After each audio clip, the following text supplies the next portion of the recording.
네, 안녕하십니까. 현재 경기고 국어 담당하고 있는 강사 송희진입니다. 잘 부탁드리겠습니다.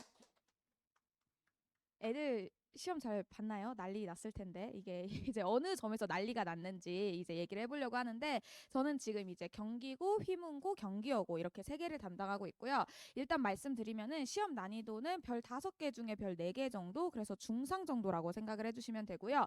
등급 컷이 조금 낮게 형성이 될 것 같아요. 1등급은 한 88, 89에서 형성이 될 것 같고 2등급은 83. 그 다음에 제가 여기다가 더 쓰지는 않았지만 4등급 컷이 한 74, 5점 정도에서 형성이 될 것 같고 5등급 컷이 한 55점 정도에서 형성이 될 것 같은데 이게 왜 중요하냐면은 지금 1등급과 2등급 사이에는 점수 차이가 한 5점 정도밖에 안 나잖아요. 근데 제가 아까 4등급 컷이 한 75점일 것 같고 5등급 컷이 55점일 것 같다라고 했는데 그럼 4등급과 5등급의 간극은 거의 20점 가까이다라는 건 무슨 뜻이냐면 제가 휘문고도 맞고 경기고도 맞는데 휘문고는 1등급부터 한 6등급까지는 굉장히 촘촘한 편입니다. 그러니까 등급 간의 차이가 결국 막 3, 4점, 그러니까 한두 문제만으로도 갈리는 거죠. 근데 경기고는 한 3등급까지는 그래도 치열한 편인데 그 밑으로가 조금 이제 뜨문뜨문 되는 케이스거든요. 이 말은 뭐냐면 아이들 사이에 격차가 조금 휘문고보다는 있는 편이다라고 생각을 해주시면 되고요. 이제 뭐 아이들이 보고 와서 뭐가 힘들었다라고 얘기는 하겠지만 뭐가 힘들었는지 하나씩 이야기를 해보면은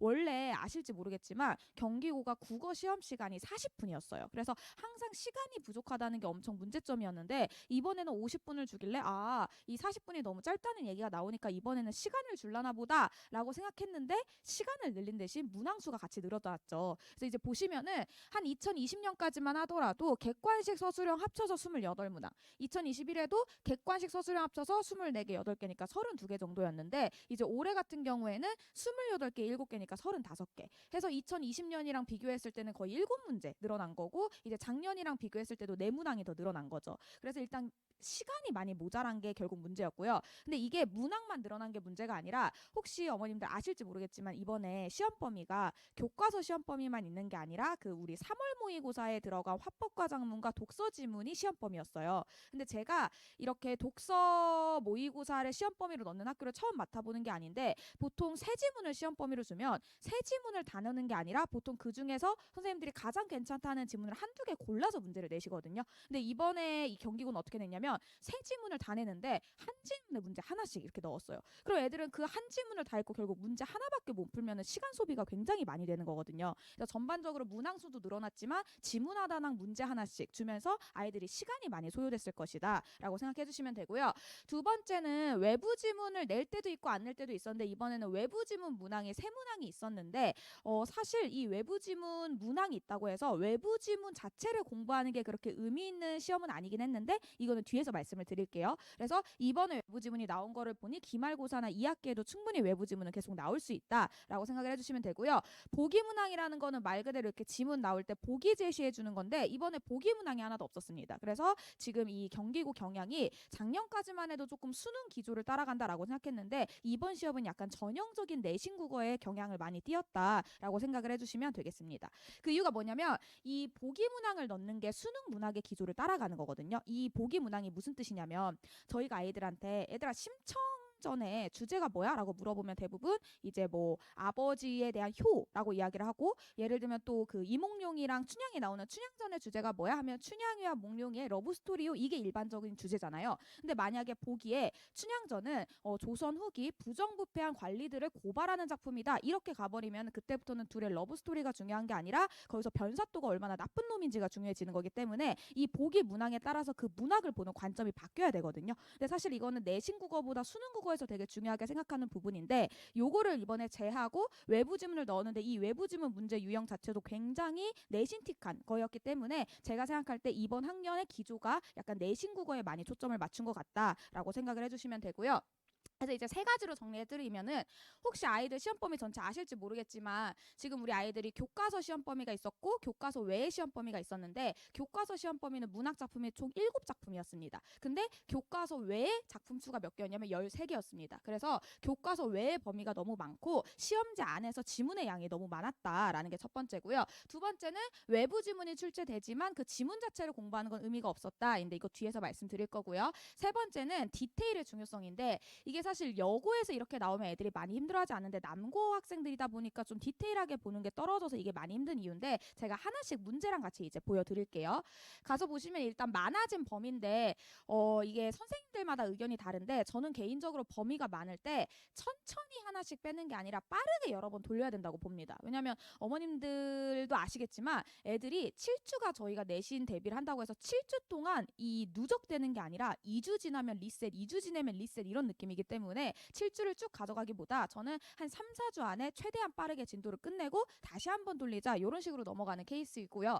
그다음에 이제 두 번째는, 이게 범위가 많아지면은 아이들이 제가 아무리 옆에 나와서 열심히 수업을 해도 집에 가면 까먹고 집에 가면 까먹거든요. 이게 양이 많기 때문에. 그래서 아이들이 집에 가서 수업 내용을 까먹었더라도 자료만으로 충분히 공부가 되는 게 중요하기 때문에 어떤 자료의 퀄리티가 받쳐주는 게 중요하다라고 생각을 해주시면 되는데요. 일단 저 같은 경우에는 이게 그 교과서 범위가 시험 범위로 많이 들어가는 경우에는 저도 이렇게 따로 만들지 않고 그냥 학교 선생님들이 보시는 교사용 교과서를 제가 이제 인수해서 주는 경우도 있는데, 이런 식으로 교과서 외에 범위가 많아지게 되면은 미리 만들어진 자료가 없기 때문에 항상 자료를 만들어줘야 되거든요. 그래서 저는 이제 제가 만들어 온 틀에 맞춰서 애지간하면 아이들한테 항상 교재화해서 주려고 합니다.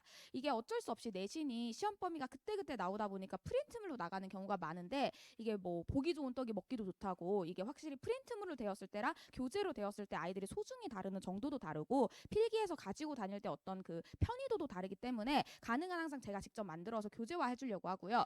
두 번째는, 저는 이제 과제 같은 경우에도 항상 책으로 만들어서 주는데, 사실 제가 과제가 조금 많은 편입니다. 그래서 아이들이 과제 많다는 얘기를 진짜 많이 하는데 최소 매주 200문제 이상씩은 주려고 노력을 하고요. 제가 1학년 때는 이 정도 주는 거 사실 2학년 올라가면 300문제, 400문제까지도 주기도 합니다.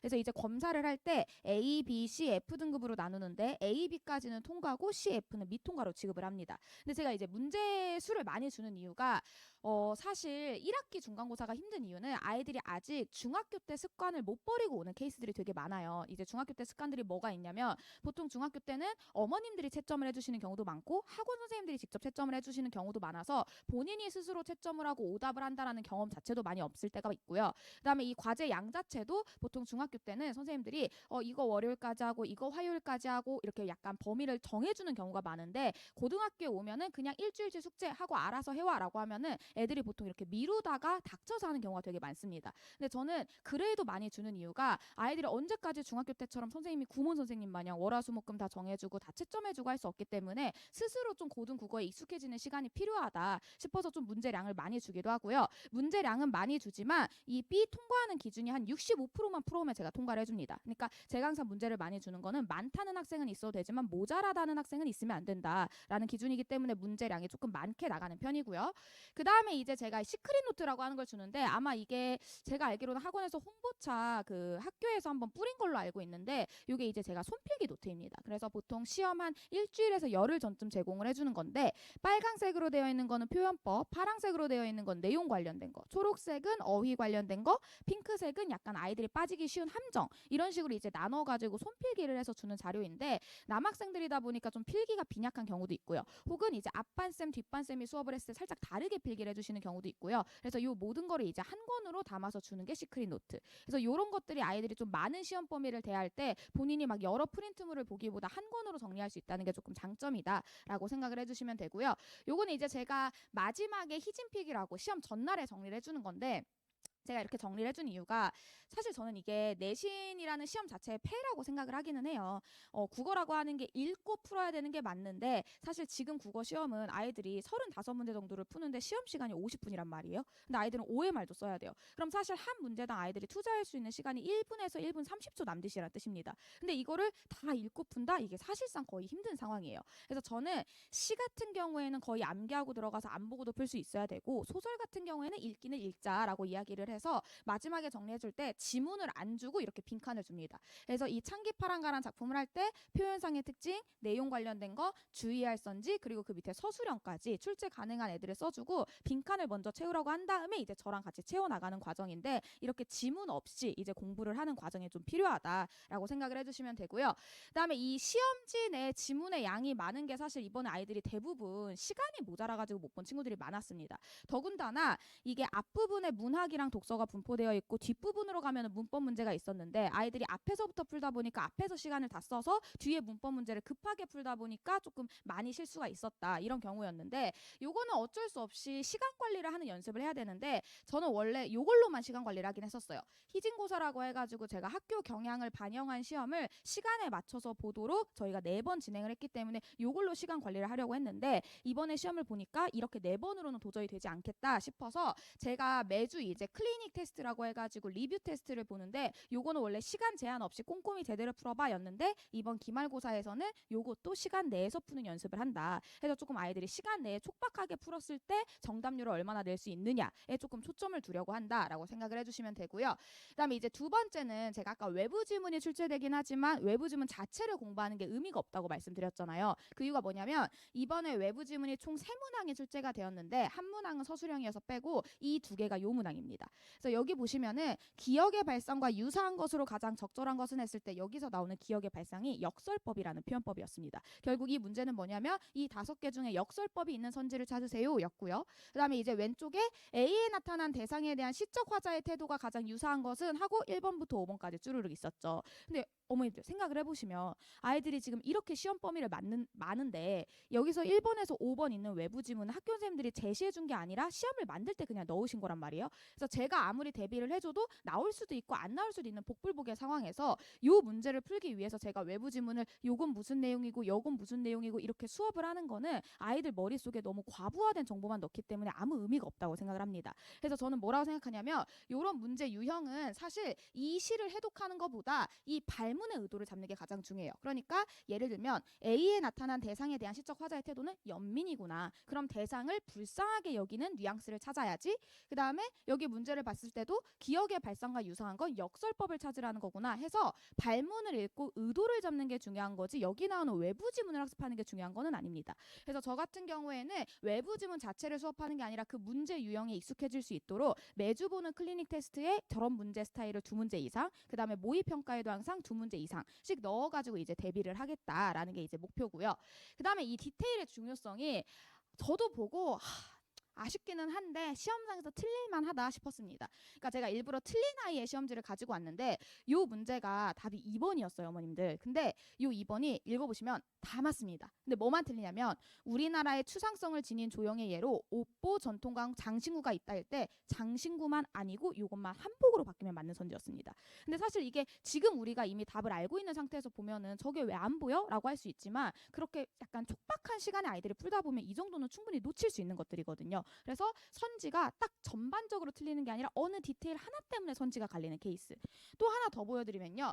여기 문제 같은 경우에도 답이 4번이었는데 이 선지 다 맞는 얘기입니다. 근데 딱 하나 틀린 게 3마디가 아니라 4마디여서 이런 식이죠. 근데 이것도 진짜 별거 아닌 것 같지만 읽다가 아이들이 급하게 풀다 보면 충분히 놓칠 수 있는 부분들이거든요. 그래서 이런 디테일에서 아이들이 실수하기가 되게 좋은 시험이었다라는 건데 요거는 사실 제가 아무리 말로 야 꼼꼼히 봐야지 실수하지 말아야지 해도 본인이 가지고 있는 성향이라서 그렇게 쉽게 고쳐지는 부분은 아닙니다. 그래서 이런 거는 이제 최대한 아이들이 푼 문제를 저랑 같이 피드백을 하면서 너가 디테일에서 떨어진다 이런 말로 거짓말을 할 수도 있다라는 거를 계속 잔소리 마냥 듣는 게 중요한데 그래서 이제 제가 진행하는 게 저는 주 1회 수업하고 주 1회 클리닉을 하는데 이 클리닉이라는 게 보통 이제 선생님들이 대부분 하시는 방법이 수업 시작할 때 테스트를 보시는 경우가 많잖아요. 근데 저는 수업 시작할 때 테스트 안 보고 무조건 주 1회 한 번 더 방문을 해줘야 됩니다. 근데 뭐 정시간이 안 되면은 수업 전후로 하는 것도 가능하겠지만 주 1회 수업, 주 1회 클리닉을 해서 그 복습 테스트를 보게 되는데 복습 테스트 문제는 최소 100문제에서 많게는 한 150문제로 형성이 될 거고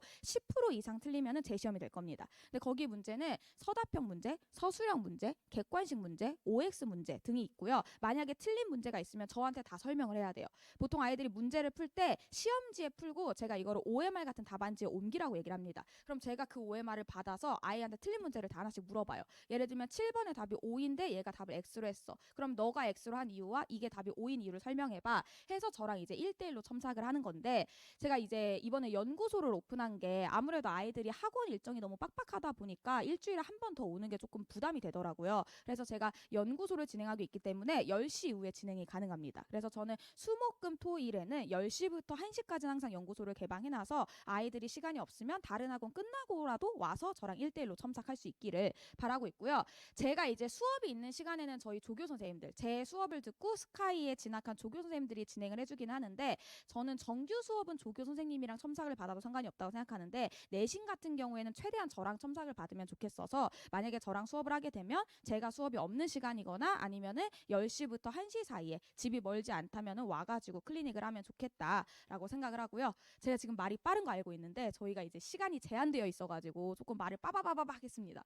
그래서 저희가 이제 경기고일 국어가 목요일 토요일 두 반이 있어요. 그래서 목요일 토요일 인원이 되게 비슷하게 구성이 되어 있는데 다음 주 목요일 그 다음에 다음 주 토요일에 개강을 하는데, 혹시 이제 저랑 수업을 하게 될 학생이 있으면은 보내실 때 꼭 그 중간고사 시험지를 한번 지참해서 보내주시면은 그 아이가 약한 점이 뭔지 한번 상담이 이루어지면 좋을 것 같고요. 그 다음에 아마 제가 오늘 이제 참석하신 어머님들 기준으로 뭘 보내드릴 거냐면 유튜브 링크가 하나 갈 텐데, 그거는 중간고사 시험에 대해서 제가 풀이하는 영상이 하나 갈 거예요. 근데 그거는 어머님들이 들으시는 건 크게 의미가 없고 아이한테 한번 듣고 네가 뭘 놓쳤는지 봐라 해가지고 기말고사에는 조금 대비가 되도록 했으면 좋겠습니다. 그리고 제가 이제 마치기 전에 하나만 말씀드리면은, 이게 1학기 중간고사 시험을 보고 가장 중요한 건 뭐냐면, 뭘 못했네, 뭐 더 열심히 해야지, 과제를 더 성실해야지 라는 거는 사실 너무 추상적인 얘기고, 사실 가장 못하는 건 뭐냐면 그 아이의 성적을 받아들이는 게 가장 힘든 일입니다. 왜냐하면 보통 어머님들이 1학기 중간고사 보고 이제 하시는 말씀이, 얘가 중학교 때는 국어를 잘했거든요, 혹은 모의고사는 국어가 나쁘지 않거든요, 얘가 중학교 때 책 많이 읽었거든요 라고 하시는데, 책 많이 읽은 게 도움은 될 수 있지만 그게 필연적인 결과는 아니기 때문에, 아이가 60점을 받아오고 70점을 받아오면 그래 내 아이는 지금 고등 국어에서 6, 70점을 받는 아이구나 라고 받아들이시는 게 먼저입니다. 근데 이게 어머님들이 안 받아들이시면 아이도 뭐라고 생각하냐면, 나는 원래 8, 90점을 받을 수 있는 애인데 실수한 거야, 이번이 첫 시험이라서 그런 거야, 조금 더 하면 되겠지 라고 하는데, 그런 마음가짐으로는 이미 8, 90점 맞는 아이들을 이기기가 쉽지 않습니다. 그래서 저는 항상 1학기 중간고사 보면 어머님들이랑 상담할 때도 아이랑 상담할 때도 첫 번째로 해야 되는 일은, 너가 그 성적을 받았으면 그 성적인 것을 받아들이는 게 먼저다 라고 이야기를 하기 때문에, 상처받으신 어머님들도 있고 아이들도 있겠지만 일단은 그 성적을 받아들이셔야 기말고사에 변화가 있을 거다라고 생각을 드리고, 제가 유튜브 링크랑 같이 이번 시험 분석한 자료 같이 보내드릴 테니까 그거는 천천히 한번 읽어보시면 될 것 같습니다. 자, 여기까지 마치고 나가겠습니다. 감사합니다.